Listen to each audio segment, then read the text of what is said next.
.mx. Bien, en los temas principales viene un video donde explica en términos muy simples y sencillos cuáles serían los eventuales alcances de entrar en vigor este acuerdo internacional o tratado firmado por el gobierno de Felipe Calderón. Le acaban de dar palo en Europa la semana pasada. Lo derrotaron abrumadoramente la mayoría de los eurodiputados, les dicen, ¿no?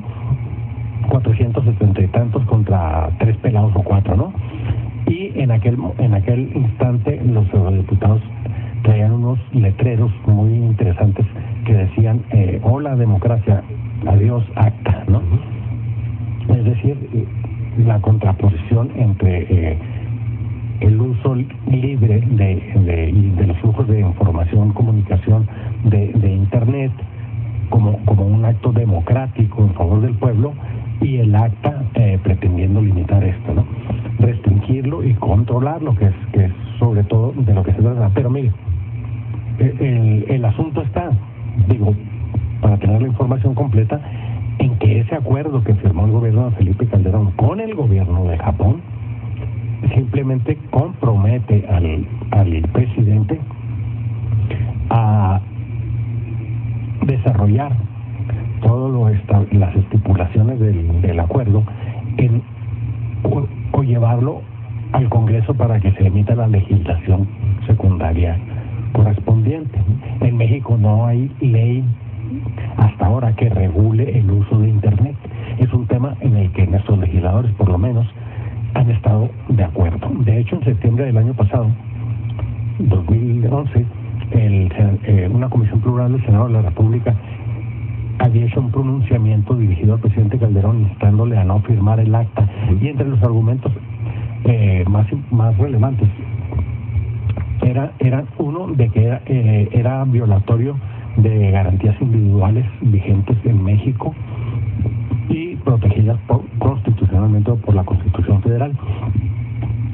Entre ellas puede mencionarse la libertad de expresión y de información, pero también la violación del principio de presunción, es decir, por el hecho, en el caso de que estuviera vigente esa ley, por el hecho de violentar la más mínima infracción a los derechos de autor, ya te convertías en delincuente, ¿no?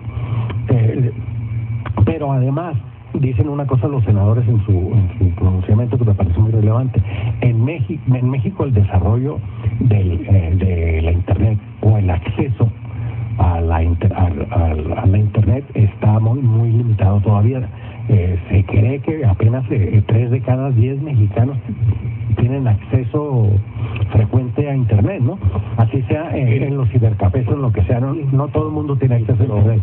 Entonces lo que alegan, permítame un segundo, era que en México, el esfuerzo que se ha hecho y había promesas de candidatos en específico a universalizar Internet en el territorio nacional, es decir, como un derecho o una garantía ciudadana para que todos los mexicanos pudieran tener acceso a Internet, que además eso es mucho más barato que programas como la enciclomedia que estableció Vicente Fox y que se constituye en un verdadero fraude, que dotaron de computadoras con un software muy sofisticado que nunca funcionó bien.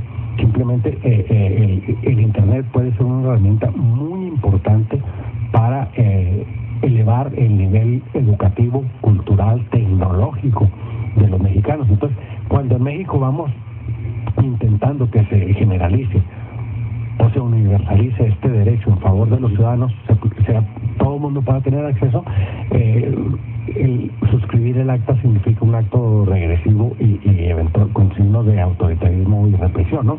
Entonces los senadores ya han dicho que no. ¿Qué pasa con el acuerdo que mandó firmar el presidente Calderón a su embajador en Japón?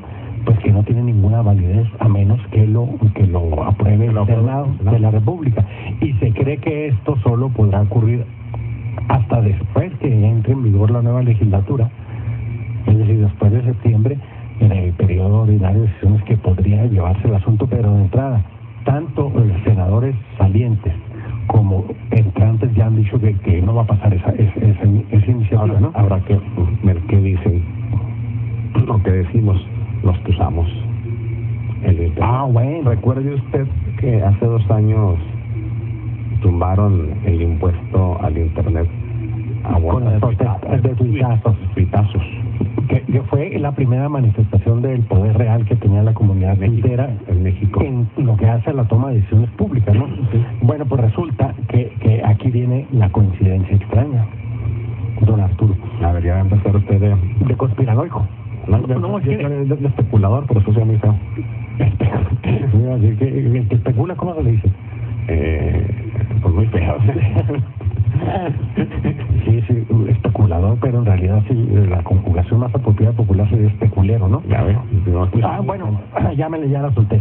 Entonces resulta que el asunto está en que precisamente, si nos fijamos, viene despacito, todo esto que se ha dado en llamar el verano mexicano o el despertar de la juventud, de los estudiantes, de los universitarios, cuya expresión más clara ha sido contra las televisoras y exigiendo libre información imparcial, y desde luego se ha focalizado en la figura de Peña Nieto para impugnarlo, no tanto por ser candidato del PRI, sino por que su candidatura ha sido su candidatura fue construida por Televisa.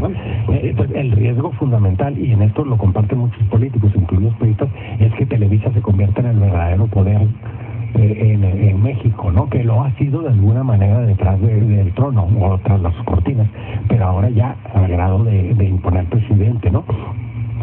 Entonces el asunto está en que si nos fijamos bien y despacio, esto puede ser una gran estrategia de distracción para que los movimientos de jóvenes que se están expresando a través de las redes sociales se focalicen en ellos, se preocupen, se interesen y dejen de participar en las protestas postelectorales. El sábado podremos estar viendo si esta estrategia les ha funcionado, porque se ha convocado otra vez a una marcha nacional en todas las plazas públicas del país a las 3 de la tarde, 2 de aquí, y podremos ver si esta gran cortina de humo servirá o puede